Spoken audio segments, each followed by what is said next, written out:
now into the final third of the season. We're over 500. It's Mike Tomlin's best winning percentage month of his career as a head coach. And on top of that, we not only have a favorable opponent, but we got a former Steeler coming back to Pittsburgh to play in front of his home crowd once again. What is going on, everybody? I am Mac, back with another video on this Friday afternoon. This is my Week 13 preview between the Arizona Cardinals and the Pittsburgh Steelers. And be sure to like this video, helps YouTube's algorithm. Subscribe, follow on Instagram, link is in the box below. So obviously, when I think of the Arizona Cardinals and the Pittsburgh Steelers, brings back fond memories of a specific day in February of 2009 in Raymond James Stadium down in Tampa, Florida, where the Steelers defeated the Cardinals for our 6th Super Bowl title, including a 100-yard pick six by one James Harrison and a game-winning drive by Big Ben Roethlisberger where he found Santonio Holmes back corner in the end zone for the game winner. But you fast forward almost 15 years later, it's really not the case this Sunday, as the Arizona Cardinals are the second worst team in the league record-wise, only in front of the Carolina Panthers, who are 1-10, as they are facing a lot of unknowns and a lot of, uncertainties with their future. But if you know me, I've been a fan over 20 years. Steeler fans, I gotta tell you right now, do not take this game lightly, if you know what I mean, because this has all the makings for a vintage Tomlin special Sunday. But if you take a look back at the teams we've lost to recently, I mean, this year alone, lost to Cleveland, lost to San Francisco, we lost to some good teams, Jacksonville. If you want to say Houston, okay, I get it, because they were under 500 at the time, but the Texans are currently in the playoff hunt right now. So, I mean, if you want to count them, I understand, but personally, I don't, because they're in the playoff hunt.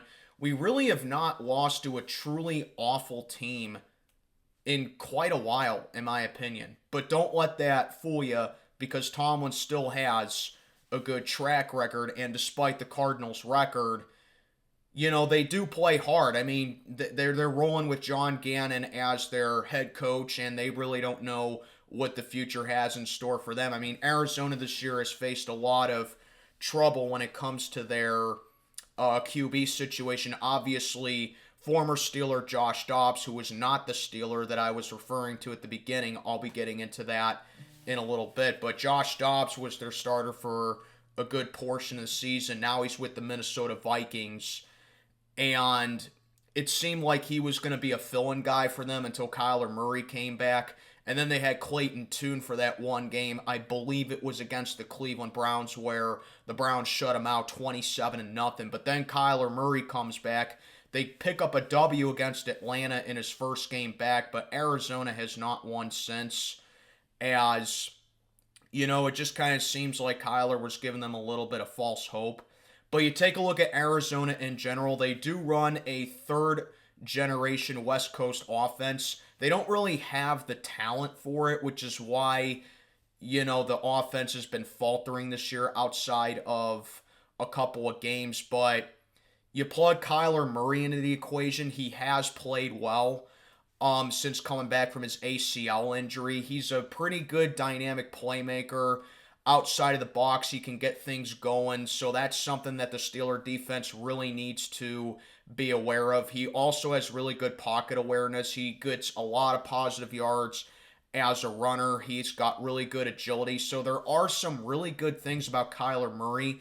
But personally, I always thought he was really overrated because he's held back by his size and the fact that he does not make really good decisions over the middle. And that's something that the Steeler defense has played really well against over the course of the season, because you take a look at the defense, it has been since week 4, almost 10 weeks, that the Steeler defense has given up 21 or more points.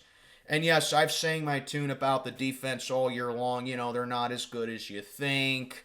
They're overrated in areas, but you look at how the Steeler defense has played since that sloppy start to the season, they have really buckled things down.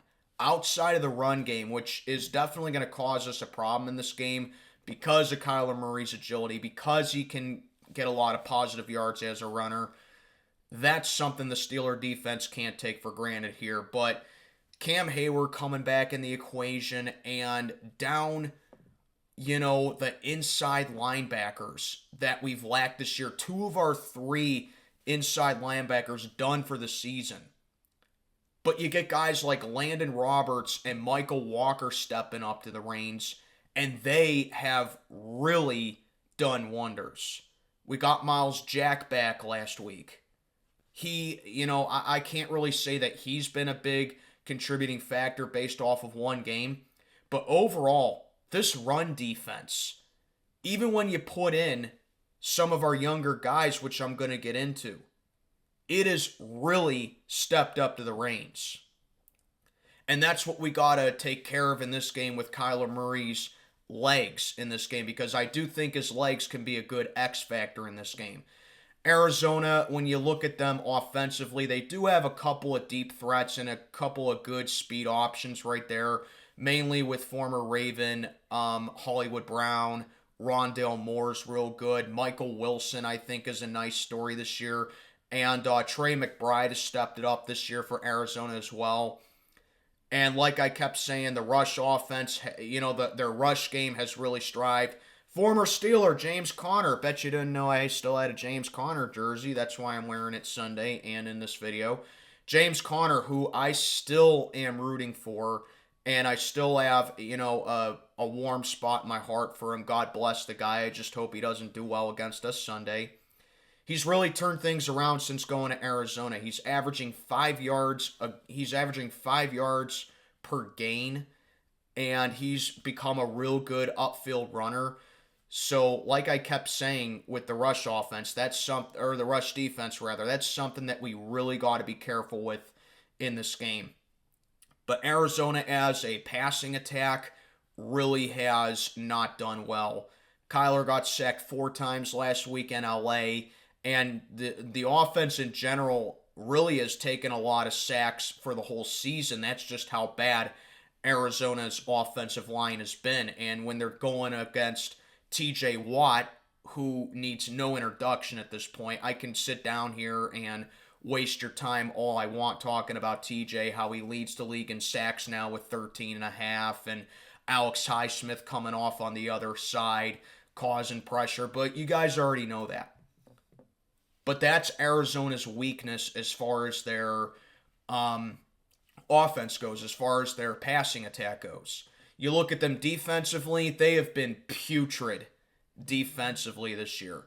Vic Fangio, he runs a quarter-based defense, a lot of man versus man half coverages right there, and it just hasn't worked out for them. They've given up the second most points per game this year, allowing 26.8. And with us averaging a little over 16 a game, and with them having the worst third down defense in the league, this is definitely a get-it-right game for the offense right here because, sure, 16 points against Cincinnati last week is not eye-popping, I will say that, but it was a step in the right direction as far as the yardage goes because Matt Canada never, ever had a 400-yard offensive game in his 2.5 years as offensive coordinator for the Pittsburgh Steelers. And lo and behold, first game that he's not the OC, the offense gets 400 yards of offense. But yeah, like Arizona, they have just been horrible defensively this year, man. They gave up over 200 yards on the ground against LA last week and 4 touchdown passes for Matthew Stafford. 31st in pass defense this year for Arizona, and they didn't register a single sack on Stafford. And, it's not like Arizona's going up against an upper echelon offense right here. I will say that. But it's going up against an offense that's starting to feel good about themselves. I mean, really, aside from Budda Baker and maybe Jalen Thompson on defense, Arizona just doesn't really have a whole lot of standouts as far as their defense goes. Whereas us defensively, 20 turnovers on the season. Arizona does cough it up a significant amount of times with 15.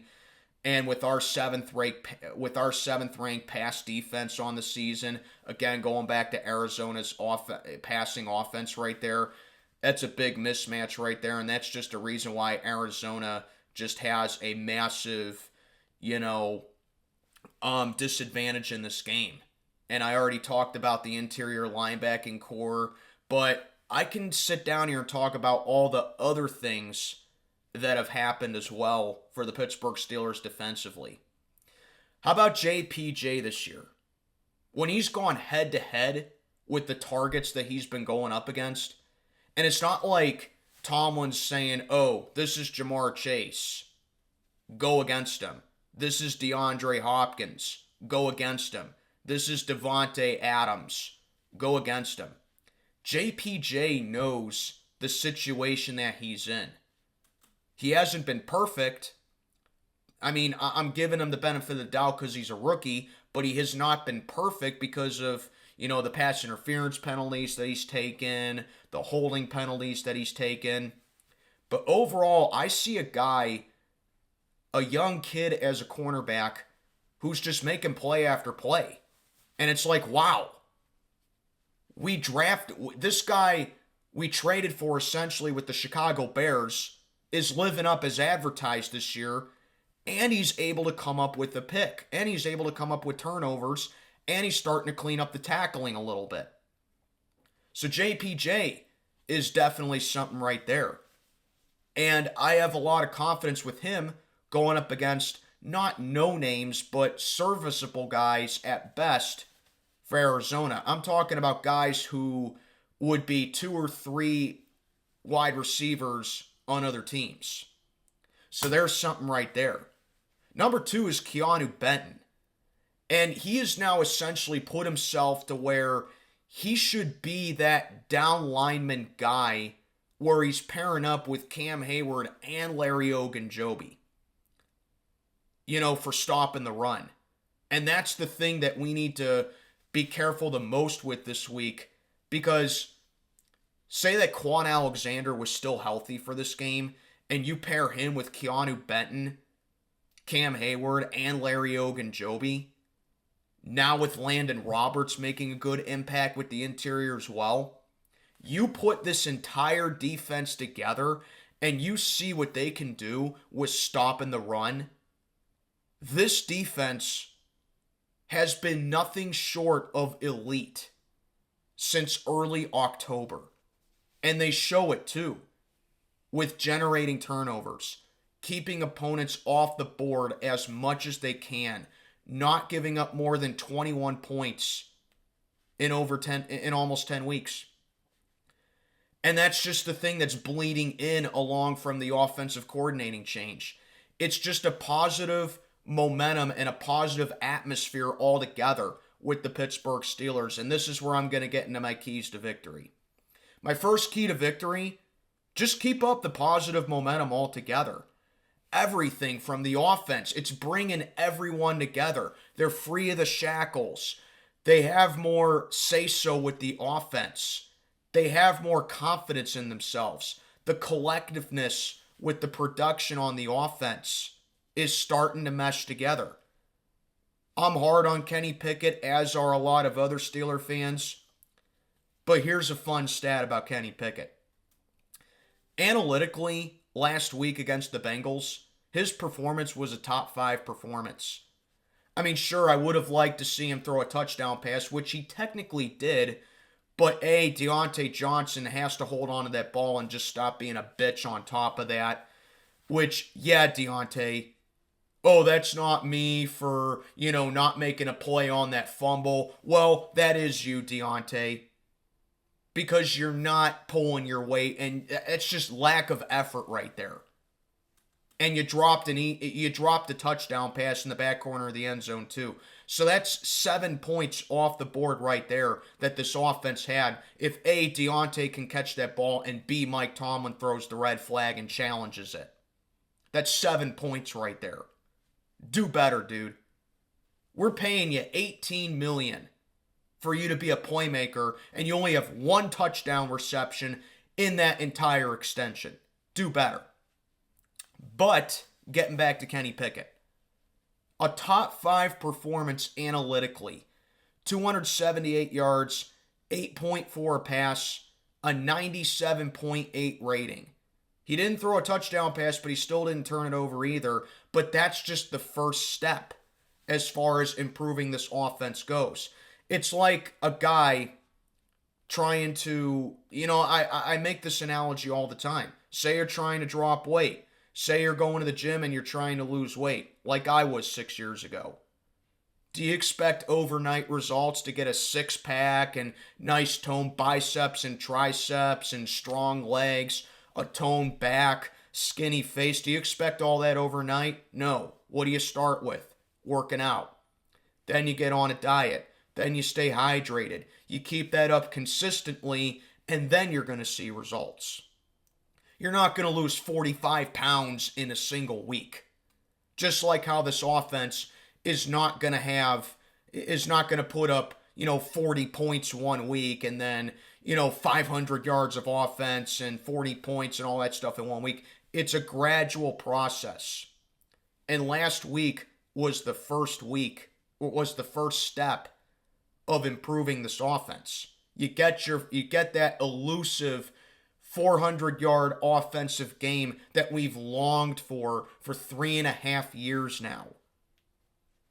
And while I will sit down here and say, yes, Big Ben spoiled me, Big Ben made me, expect these kind of games every single week with the offense, it's just that with Matt Canada, we've had it for so long with the offense sputtering and the offense just being so inept that we really don't know what to expect with offense anymore.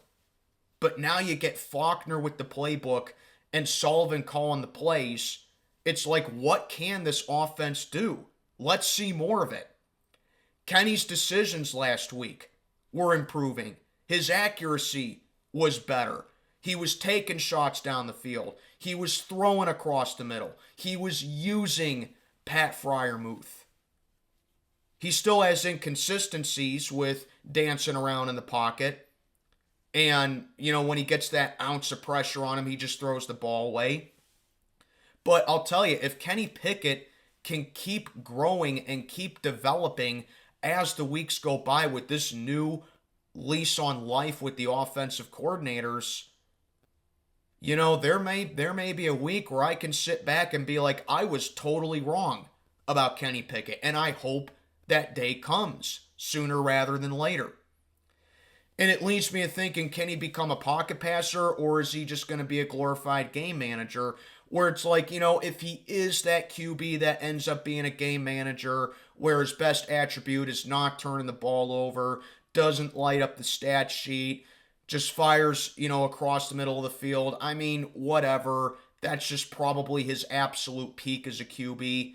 But if this new play calling can develop him into being that pocket passer where he's showing confidence with taking shots down the field and he's using his tight ends and he's using his receivers, that would be incredible. So that's my first key to victory right there. Keep up the positive momentum. Get that next step on offense where I want to see at least 21 points being put on the board. Because like I said, Arizona, they allow 26.8 points this year. So I feel like if you can score between 21 to 26, that's a W for the That's a big W for the offense right there. So that's my first key to victory. Keep up the positive momentum. Next step on offense. You got the first step checked off. Get that next one in. Second key to victory. Play the middle of the field tough. Because like I said about Kyler Murray, he does not do well against the middle of the field. That's his weakness, aside from his size, obviously. But he does not play the middle of the field well at all. and that's where the Steelers strive the most defensively. Cam Hayward, Larry Ogunjobi, Landon Roberts, Michael Walker stepping up big time here. Put a spy on Kyler Murray the entire game. Make him make those decisions across the middle. And I think this is where the interior linebacking can definitely come away with turnovers. They can be physical. Not so much with the pass rush. I mean, sure, pass rush absolutely has to come in handy, which is where TJ and Highsmith come in. But make Kyler go across the middle of the field, expose his weakness. I mean, leave it a little vulnerable, which is what the Steelers usually do defensively. But you got to make Kyler, beat you the way that you want Kyler to beat you. You know what I mean? Because if you make Kyler go with his deep threats, he's going to beat you. You want to make him beat you by going across the middle of the field. And we have to beat Arizona the same way. Pat Freiermuth doubled his yardage last week in one game. And Arizona does not play the middle of the field on both sides of the ball. Keep using Muth. Keep using Jalen Warren. And even keep using Najee Harris, who in my opinion had the best game of his season last week with 99 yards, scored our lone touchdown. And I'll tell you, maybe Najee's starting to grow on me a little bit. Maybe that's one guy for sure that I say I gave up on too early. But Najee's starting to grow on me. When this dude takes the entire Bengals linebacking core with him for a big gain yardage run, wow. That right there shows me that A, the play calling is definitely helping out, and B, the O-line is carrying the weight.